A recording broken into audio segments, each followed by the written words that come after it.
You might just have to be a prodigy to be able to maximize this card. It's such a 5-head card, it might not be worth the payoff, except for one archetype where he is just outright going to be absolutely cracked. I'll tell you which one that is in a bit, but first, who is Prodigy? Born David Alaney in Chicago, USA. Growing up, he was always a smart kid, but when his mutant powers activated, the answers to everything just started coming to him. He very quickly figured out that he was a mutant with the ability to telepathically absorb the knowledge and skills of anyone nearby.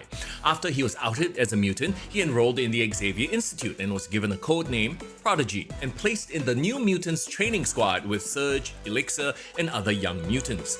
He died, was resurrected on Krakoa, and then died again after joining the new X-Men roster at the third Hellfire Gala, when the event was attacked by the Orcus, an organization created to prevent mutant ascendancy over humanity and machines. In Marvel Snap, Prodigy is a 3-energy, 4-power card with the ability on reveal. If this is in the back row, copy the text of the card in front of it. So okay, we got a taste of this card placement mechanic with the release of Captain Carter, right?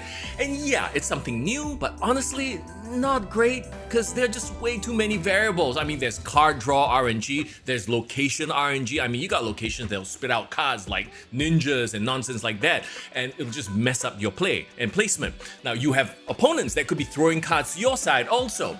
So to get Captain Carter to be card number 2 in a lane to maximize her buff, it's already a bit of a chore. Now you want me to place Prodigy directly behind a card in order to copy its text? Yeah, it seems like a much more complicated Mystique or Absorbing Man. But okay, what if we're not so picky with who he copies? I mean, look at the decks that you have.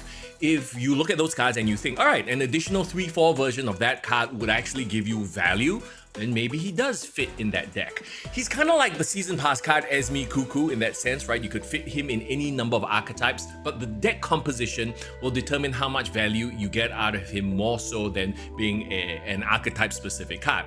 So he feels like a lot of work to be effective, and that effort might not be worth the payoff, except for one archetype where I think this just might be absolutely cracked.